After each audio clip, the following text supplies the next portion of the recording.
don't run it back again. Just pick a direction. Stop trying to play two things at the same time, Bo Jackson. Keep Bam happy, get his friend. Get a star like Shaq, you did. Instead, you get me mad again. So stop asking what would happen. If the Heat was healthy, then we'd be up 6 times the charm and just blow it up. Sometimes you gotta trade a Huberto to get a Kachuk. So if you're running it back, well then I give up. But you don't give up, cause the check's still cash. Mickey lying in his pockets while the team still ass. And Barry Jackson's news, it ain't comforting. Pat hitting the snooze, still slumbering.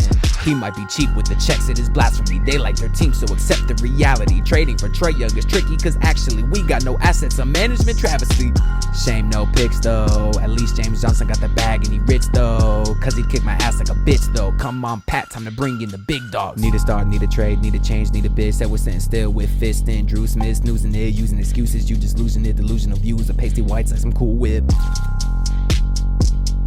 Oh, what an ungrateful fan base. I mean, I'd get the Malik Burks. That's a good player, right? And then they're mad when I let Dwayne Wade walk because they say I have no loyalty. So I bring Drew Smith back for the 5th time to show them I have loyalty, and now they're not happy. What day is it today? Did I shut the oven off? Did I lock the front door? Oh God. Happy 4th of July, y'all. I hope y'all enjoyed the new rap. If y'all could, head over to Twitter at AnthonyD_Heat and retweet it for me.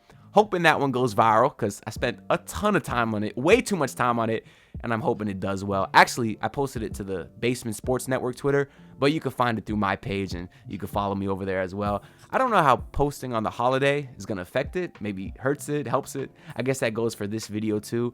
But anyways, I just wanted to come to y'all with a quick video today to, one, show you the new song because I couldn't wait to post it, because what happens if I don't post it and knowing my luck, that's the day that the Heat trade for a whale, trade for Trae Young, trade for DeMar DeRozan. So I had to get it out there before it was irrelevant. And speaking of making some trades for some whales, that's kind of what I want to talk to y'all about today, is because I was playing around in the trade machine and came up with something that I love, posted it on Twitter. And whenever I post my trade machine ideas on Twitter, I get a million comments of people saying they hate it. It's usually overwhelmingly negative. And it makes sense because whenever you talk about trades, nobody ever agrees with that stuff. It's some of the most polarizing content out there. But this is one that people really liked a lot. So I'll kind of give you a general summary of the trade, and then we'll get into it. So I have the Miami Heat receiving Trae Young and DeMar DeRozan, getting a couple of whales, mini whales. I think Trae Young is a whale. I think DeMar DeRozan is a baby whale, whatever the hell those are called if they have a name. But I have the Heat getting Young and DeMar DeRozan. I have the Atlanta Hawks getting Terry Rozier, Jaime Jaquez, and 3 first-round picks, 2 from the Miami Heat and 1 from the Detroit Pistons, who are sending that over because the Heat are shipping Tyler Hero over to Detroit. So obviously, if you've been in the loop or if you watched my last video on DeMar DeRozan, you've known there was a lot of conflicting reports on everything. And like I always say, in the NBA offseason, nobody knows anything. Because at first, it was the Heat were interested in DeMar. And then it's, he would never take $13 million to Heat her out. And then I posted that video. But then the next day, the report came out saying the Heat were front runners. So I had to update the title of that video. And then it came out after that now the Kings are interested in their likely suitors. So nobody knows anything. But what I do know is usually the team that you hear the littlest about is where he goes. Whenever there's a lot of smoke, usually nothing happens. So maybe the fact that the Heat are no longer front runners, maybe that works in our advantage. Who knows? But basically, the big reason why DeMar specifically has been very difficult to get to the Miami Heat is because, of course, we don't have cap space. We need to create cap space, and that would be by trading 1 or 2 of our guards, because outside of Jimmy and Bam, all your big money is tied up into Terry, Duncan, and Tyler Hero, right?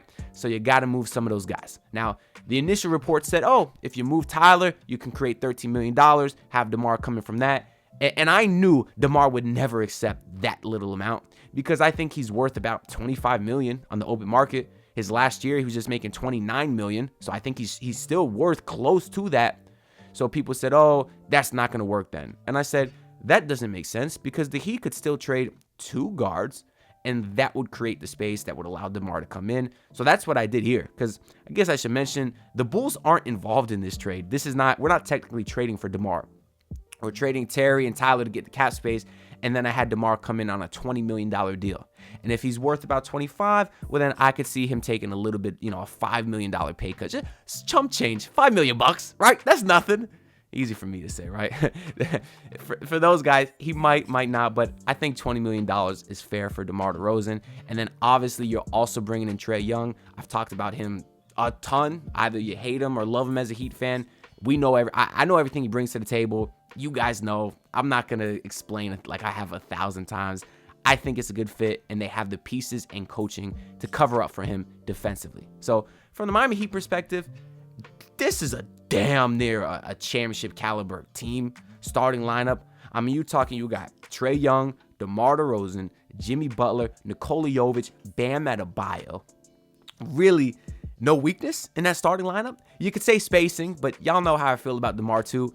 He is a capable enough three-point shooter where the defenses go out to guard him. He shot 3 threes a game last year. He's not Ben Simmons, okay? I'm tired of hearing people talk about DeMar like he's Ben Simmons. And the offense will be great, particularly down the stretch. People say, why do you need another mid-range shooter? I don't think you can have enough mid-range shooters. How many times does this Heat offense get stagnant in the fourth quarter? Maybe Jimmy's not going that night or not trying that night, knowing him. I don't know. Or maybe they have somebody, OG Anunoby's guarding him, giving Jimmy a tough time. Well, now you got DeMar DeRozan too. You got Bam Adebayo. You got 3 guys, 4 with Trae Young now, that could go get you a bucket late in these games. Like, I think the clutch offense would be the best in the league.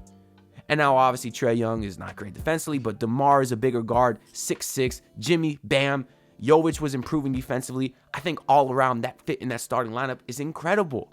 And I know you're losing Jaime Jaquez in this trade too to the Hawks, and that's going to be something that a lot of Heat fans say, is they're going to say, I don't think you need to trade Jaime if you're trading 3 first-round picks, or if the Hawks are getting 3 first-round picks. You might be right, but I threw him in there anyways because I think the Heat could afford to lose him, because off the bench in this case, you'd still have Duncan Robinson, you'd still have Kevin Love, you'd still have the rookies, Khalil Ware and Pallel Larson. You still got some guys there that I think can come off the bench and contribute. I'm definitely missing someone too. Jay Rich, and you're missing Jay Rich. So you got a couple of guards, offensive, defensive. You got the size with Kevin Love and the experience. You got the rookies. Again, more size with Khalil Ware.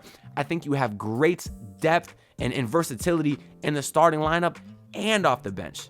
I really, really like that. Not to mention the two-way guys, Keshad Johnson, Zion Poole. I think they about to go off in Summer League and maybe play a little bit this year. But I understand we don't want to rely on two-way players. Plus, they're not, contractually allowed to play every game. But anyways, the Heat still have depth, and they are adding pure star talent and enough to completely shake it up. Now, for the Atlanta Hawks, they are taking on Terry Rozier's money. Maybe they don't want to do that, but they're going to need a lead guard. They've already traded DeJounte Murray, and if in this trade, they're trading Trae Young. So I do think Terry Rozier would have a spot there. And at the bare minimum, he has a year less of salary than Trae Young. So they're shedding a whole year, and he's making half as much as Trae Young. So the Hawks are shedding a ton of salary here, and this is a huge benefit to them. And then obviously they net 3 first-round picks on Jaime Jaquez. That's incredible value, because there was a report saying that DeJounte Murray had more trade value than Trae Young. And DeJounte Murray went for Dyson Daniels, Larry Nance, and 2 picks. Well, I certainly think Jaime Jaquez is better than both of those players, and the Hawks are getting another first-round pick. I think this is an offer that would blow them out of the water. I really do.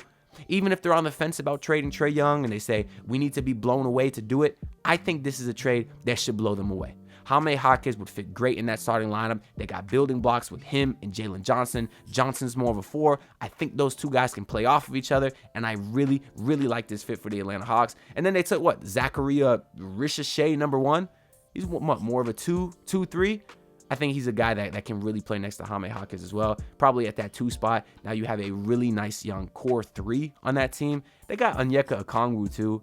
Then is he just going to be a bench player for life? I don't know. I don't think their plans with him are that big, but still, this is an incredible package for the Atlanta Hawks. And obviously, the Detroit Pistons are essentially taking Tyler Hero on in a salary dump, and they're sending out only a first-round pick to do it. It seems like Hero is a real negative asset at this point. That's why the Heat have had trouble trading him. Like, the only teams really with cap space, their options are limited because their only teams with cap space, it was the Magic, but the Magic resigned a ton of people, so they no longer have space. You got the Utah Jazz, you got the Spurs, you got the Pistons. I don't know if Hero fits good in Utah because they drafted Isaiah Collier. They already got Colin Sexton, who they may be looking to move, and I am interested in. But obviously the Jazz also got Keontae George. Plus you have the whole Danny Ainge factor. Would the Heat work with Danny Ainge? I don't know. Now the Heat did just sign Alec Burks, who's a clutch client, and that's something they haven't done in 11 years. So maybe the Heat are mending fences a little bit. Maybe Pat Riley's trying to, tone himself down a little bit. I don't know. But I'm not sure the Jazz are an option. The Spurs, they have the cap space. I love Hero's fit with the Spurs, so maybe they're an option. But I did pick the Detroit Pistons because they have a lot of picks, and I do think Hero fits very well there because their guard rotation is like Cade Cunningham, Jaden Ivey, and they just drafted Ron Holland. All of those guards are terrible shooters. They need a guard who could space the floor, and I think Tyler Hero is that guy. As much as we rag on Tyler Hero, he is an exceptional shooter from the mid-range, from the three. He's very versatile with regards to his shooting. I think the Pistons don't have anyone like him, and I think getting him for only a first-round pick, I do think that's just incredible value for them. Plus, they have the cap space. You got to fill it anyways. I really, really like that value for the Detroit Pistons, but that's pretty much all I got to say for this video. So let me know what y'all think down below. Do you like this trade for the Heat? Do you think the Hawks or Pistons potentially say no?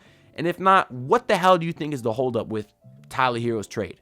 What do you think is the holdup with Caleb Martin not signing yet? Do you think there's more to that? Let me know down below. Make sure to go ahead again on Twitter, search AnthonyD_Heat. Find the tweets with the song. Make sure to retweet that. Really hoping that one blows up. And even more important than that, like this video and subscribe. We're less than 200 subs away from a 5,000, man. That's dope. So I greatly appreciate the support, and I'll see y'all next time. Peace out. Look, pull up in your city, tryna get that dead face. Do it on my own, I don't need no dead weight. Had to kill him off, yeah, I need a head space. You know this homegrown bitch don't offend me.